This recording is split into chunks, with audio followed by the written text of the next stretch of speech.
Quick, what do you call this?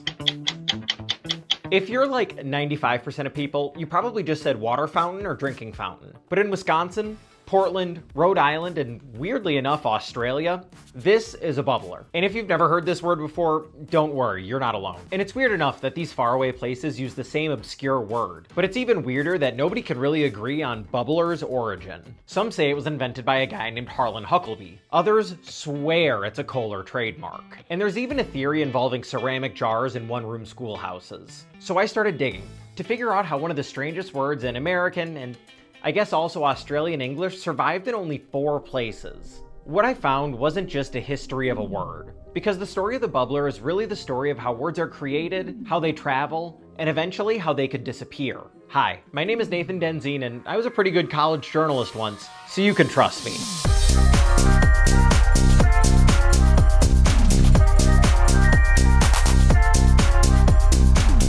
So if you call this a bubbler, you've probably been in this situation before. Hey man, where's the bubbler? You mean like the drink? No man, no. Like the public bubbler. What are you talking about? You know, the thing you drink from, you press it and then the water comes out. I don't speak French.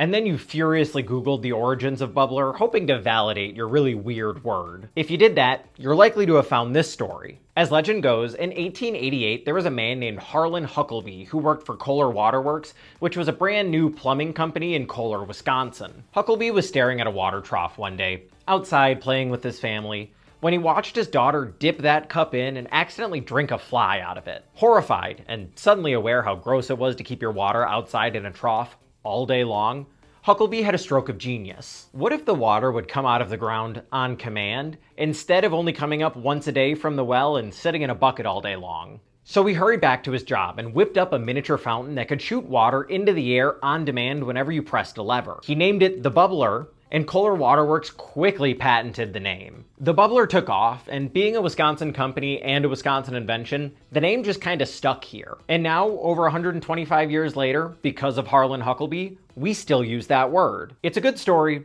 but I haven't been entirely honest with you. It's fake, it's wrong, and I made up a whole bunch of details to make it a good story. Don't believe the first thing you read, folks. In reality, Kohler didn't really exist in 1888. At the time, Kohler was actually not its own business and instead was part of a business named Kohler, Hessenbeck, and Stein. They were based in Sheboygan, but that company didn't actually make any plumbing products and much less never made a bubbler. While Kohler today does make plumbing products, it took them about 2 decades to break off from that trio and start their own business. So now we get to theory 2. In 1926, when Kohler did eventually get to plumbing, they made a bubbler and they named it a bubbler. Again, being a Wisconsin invention and a Wisconsin company, the name picked up quickly all over the state. It stuck around, and now 100 years later, here we are still using that word. But I haven't been entirely honest with you. It's the same exact joke. What gives, Leo? The term bubbler actually predates this Kohler invention from 1926. You can basically see mentions of a bubbler in newspapers from Wisconsin and even Rhode Island as far back as 1900. And so with our 2 most popular theories proven wrong, this is where experts kind of have to take to guessing. And as far as the preeminent expert on the term bubbler can tell, it actually got its start in one-room schoolhouses. I think, at least in this area, that came from a Red Wing, and they made a thing called, it was a water container. And there was an attachment to it that you could press, and you filled it from the top, and then when you press the button at the bottom, your water would come out, sort of like modern-day coolers. But there was also an attachment that you could lean over just like we do with bubblers now, and then they called that the bubbler. So, if you pressed on the bubbler button, the water would kind of belch and shoot a bubble shooting up to the top of the container, kind of like how normal water coolers look like today. It bubbles. It's a bubbler. The bubbler was a very popular invention for these rural one-room schoolhouses who could now pretty much have water on demand instead of having to scoop it out of a pail. So Beth's best guess is that's where the bubbler actually got its name, but even she isn't 100% sure. There just aren't really written records to back up any of these claims. But because that stuff developed slowly over a period of time and maybe even over 2 or 3 or 4 years, nobody ever sits down and writes out, oh, this is how this started. So that's really our best guess as to why the word caught on in Wisconsin. But how did it spread to both coasts and then all the way across an ocean?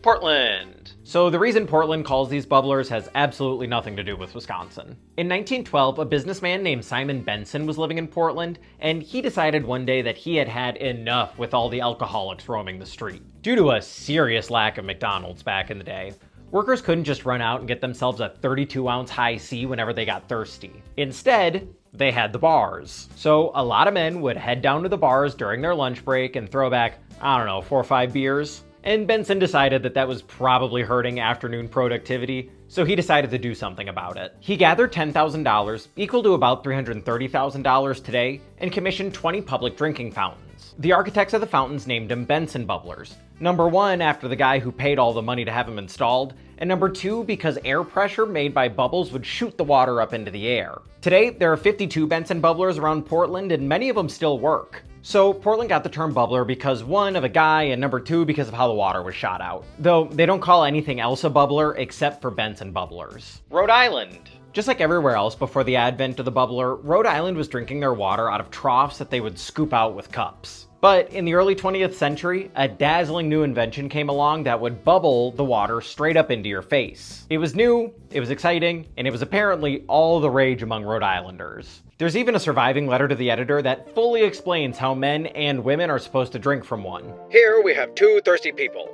One, a man, the other, a baby carriage. You might be used to carrying around your lead cup, but with our city's exciting new invention, you can trade the lead in your cup for the lead in our pipes. And that's good, because you need plenty of extra lead to grow strong bones. Now, as the man approaches the bubbler, watch closely as he gracefully balances on 1 foot. That's a good man, ready to die for an archduke thousands of miles away in a few years. And now for the much, much weaker of the 2 sexes. Bubblers can be tricky, but all one must do is build up your tiny amount of courage, keep both feet on the ground, and drink. There you go, lassie. I expect another child by sundown. So Rhode Island's best guess is that the new invention excited the masses and the term just kinda stuck. Australia. Now, bubbler isn't exactly used everywhere in Australia, but according to Reddit, it's pretty widespread. And as luck would have it, the largest city in Australia, Sydney, is a bubbler haven. You see, when Sydney was first settled, most of the houses that they built didn't actually have any plumbing. That meant no toilets, no sinks, and certainly no taps inside. And even up until the mid-20th century, a lot of Sydney houses still didn't have indoor plumbing. And if they did have water at their house, it was likely from a tap that was kind of outside attached to their house. So in order to get their citizens some clean water, the Australian government built those classic fountains with water troughs at the bottom that people could come and scoop their drink out of. But like basically every other government in the world at this point, Australia pretty quickly realized that this was not a very sanitary way for people to get their fresh drinking water. So in 1934, they officially started to phase out their communal cup water fountains with a new bubble stream design. It was called a bubble stream design because air bubbles at the bottom of the tube would create a pressure difference and force water up out into your face. So they were first named bubble fountains, and then later they dropped the whole fountain part of it and shored up the classic bubbler. And here we are about 100 years later, they're still using it. So I just want to take a step back here and really appreciate what happened. 4 separate places, some of them over 10,000 miles apart from each other, all converged on the same term for the same thing at about the same time. But they all seemingly did it on their own without influence from one of the other places that were calling it a bubbler. Now this phenomenon could probably roughly be called a cognate. Hi everybody, it's Editing Nathan here. I realized way too late in this process that the cognate is actually probably not the best descriptor for what's going on with the term bubbler. Technically this would probably be considered simultaneous invention. And it's simultaneous invention because it's basically the same word for the same thing made in different places, so they all kind of invented it simultaneously. But pretty much everything else I say in this section holds up, so if I ever say cognate again, just imagine that I said simultaneous invention. Thank you. Because different words were formed separately from each other on a common origin, and they all sounded and, ended up being spelt the same in the end. And cognates appear in language a lot more often than you might think. You see, language is a weird thing. I could say the sentence, "I'm speaking English," and it could be a totally different English than somebody else who can also say, "I'm speaking English." Language changes and evolves over time, which means that I have this accent, while someone from the South might have this accent. I tried this one chili and it set my mouth on fire and I had to drink a 2-liter of Mountain Dew. And someone from England might talk like this. I've just started this calypso. It is fucking minging. Paradise punch lemonade.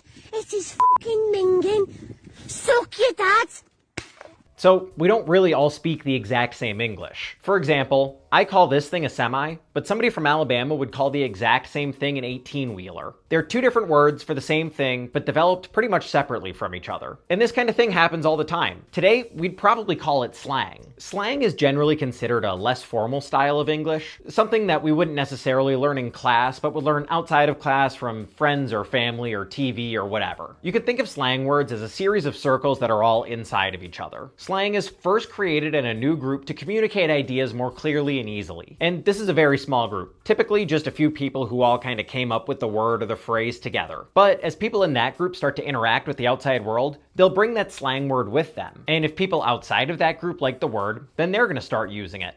And so on and so on and so on until everybody in the world who speaks the English language has heard your slang. If the slang word sticks around on a really large stage for long enough, it just becomes part of our normal everyday vernacular. Take cool or okay. Both of those things started out as slang, but nowadays are completely normal to use. Like, seriously, think of the last day that you didn't either say cool or okay. I bet you can't think of one. And that's exactly what happened with the word bubbler. Before the internet and other mass medias, slang used to travel a lot more slowly. Really, it was a hyper-localized phenomena that would very occasionally break out into the outside world. So 4 separate places, without any communication with each other, all came up with a term for a thing based on what that thing did. They saw bubbles, they called it a bubbler. But perhaps because people didn't move around as much in these times and couldn't share information as freely, the term kind of stuck around in these very tight geographical locations. The other important bit about slang, it's often created by children. Riz, aura, sus, you get the idea. So it's just fascinating to me that Wisconsin's term bubbler was actually probably created by kids in one-room schoolhouses. If that is the case, based on our knowledge of how language travels, those kids probably brought it out of the school to their parents liked it, told it to other people in the community, and it took off from there. But because we're talking about the late 1800s here, it's not like people were moving that far to spread language and ideas. So bubbler really never had a chance to make it out of kind of the eastern part of Wisconsin. And if you look closely at the map, bubbler actually isn't ubiquitous throughout Wisconsin. In fact, typically I would call this a water fountain. I know. At least I know what a bubbler is. Bubbler is more or less a Milwaukee area calling card for people in this state, though I would bet that 99% of people who live here actually do know what a bubbler is. Like I said before, it's a phenomenon that's popped up all over the world now, but it's never really gained widespread use. And because it isn't widespread, that can lead to with the rise of social media and a globalized entertainment network, regional quirks and words and accents are being lost. Don't get me wrong, I love hearing from people all over this world. Suck your dad. But it does come at a cost. Because of how hyper-localized it is, if a term like bubbler skips even one generation, then it could be wiped out completely. Think about it. When was the last time you heard someone refer to something as groovy keen? Probably never, unless you know a boomer who likes old references. The thing about slang is that each new generation makes their own slang, but not everything sticks. Cool used to be slang, but now it's normal. However, if somebody referred to something as far out, you'd probably be wondering what decade they're still living in. Bubbler is one of those words that probably started as slang and then eventually stuck in places like Wisconsin. But that could all be lost if kids in Milwaukee or Providence or Portland start going with the far more popular water fountain instead. Now, it's not like bubbler is in like immediate danger of dying out or anything, but I think it's good to kind of celebrate these fun little quirks of our language while they're still all here. Let's keep this short and sweet. The way that language works is pretty wacky, and it's still wild to me that 4 separate places made their way to the exact same word separately from each other. That being said, pretty much every reason that we have for this word, at least in Wisconsin, is conjecture. My chosen answer for now will be the one that has the most research behind it. Here in Wisconsin, we call this a bubbler because of slang that was born out of one-room schoolhouses in the 1880s. And as bubblers became more common throughout the world, places like Rhode Island, Portland, and Australia came to their exact same word for very different reasons, but pretty much all at the same time. And they just so happened to copy the OGs. If you like that video, you should subscribe. And why not go watch another one? It's literally right there!